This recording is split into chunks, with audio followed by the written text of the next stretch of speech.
By the middle of 1942, the Allied position in North Africa was deteriorating rapidly. Axis forces had pushed entirely across Libya and deep into Egyptian territory, plunging the Allies into a strategic crisis. The prize at the end of that relentless advance was the Suez Canal. You can see the scale of the infrastructure here, with a massive freighter navigating the corridor. Losing this waterway meant severing the primary lifeline for Allied oil and disrupting the entire global supply chain. The man driving this offensive was German General Erwin Rommel. Known as the Desert Fox, Rommel carried a terrifying momentum, consistently outmaneuvering and overwhelming British forces that were often much larger than his own.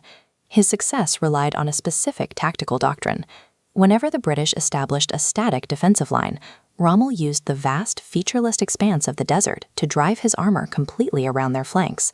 Traditional defensive walls proved useless against him. Endless open space was his greatest weapon, right up until the moment he ran out of it. Battered and exhausted, the British Eighth Army fell back to a seemingly random railway stop in the desert called El Alamein. Looking at this map of the Egyptian coast, the reason they stopped here becomes obvious. Zooming in on El Alamein, the endless open expanse of the Sahara abruptly pinches inward. The landscape creates a strict bottleneck. To the north sits the Mediterranean Sea.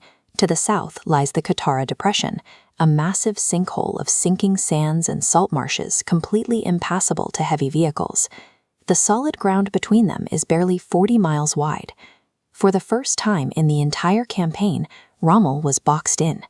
If he wanted to reach the Suez Canal, he couldn't drive around the British forces. He had to go straight through them.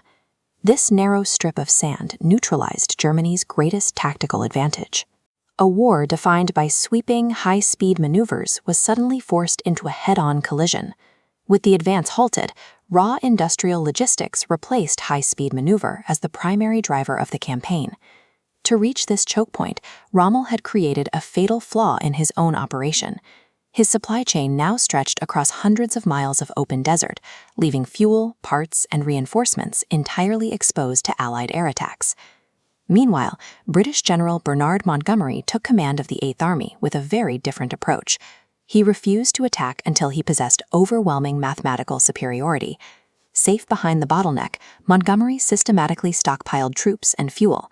Crucially, as seen here, he integrated a massive influx of brand-new American-made Sherman tanks into his ranks. Montgomery weaponized patience. By sitting still at the choke point, he won the mathematical war of attrition before a single shot was fired. With the tight space restricting any swift tank maneuvers, Montgomery instead launched a massive night offensive, reminiscent of the Western Front. On October 23, 1942, nearly 1,000 British guns opened fire simultaneously, attempting to blindly punch a hole straight through the German fortifications.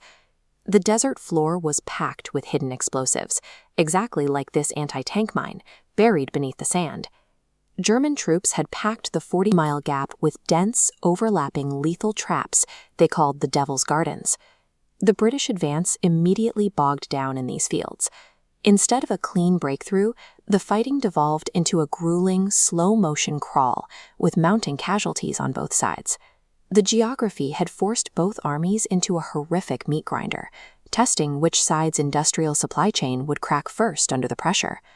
Under the pressure of the static fight, Rommel's crises compounded. He was severely ill, his fuel reserves were practically empty, and Allied air power was systematically dismantling whatever supply convoys remained. Without the space to maneuver, his army simply lacked the sheer volume of resources required to survive. This abandoned, immobilized armor illustrates the reality on the ground. The Axis war machine was running on fumes. By early November, the math finally caught up. Out of supplies and facing total annihilation, Rommel made a desperate choice. Defying direct orders from Adolf Hitler to hold the line at all costs, Rommel ordered his forces to pull back, initiating a full, irreversible retreat across Libya. Inescapable physical and logistical exhaustion ultimately broke the Desert Fox, rendering his signature tactical maneuvers impossible. The victory at El Alamein permanently secured the Suez Canal, effectively dooming Axis ambitions in the Middle East. Combined with the Allied Operation Torch landings just days later, The retreat triggered at the Chokepoint ended in the total expulsion of Axis forces from the North African theater. For the British public, the psychological impact was enormous. After years of retreats and defeats, El Alamein provided concrete proof that the German army could be broken on land. Prime Minister Winston Churchill recognized the exact moment the momentum of the Second World War shifted. Reflecting on the campaign, he later wrote, "Before Alamein, we never had a victory. After Alamein, we never had a defeat."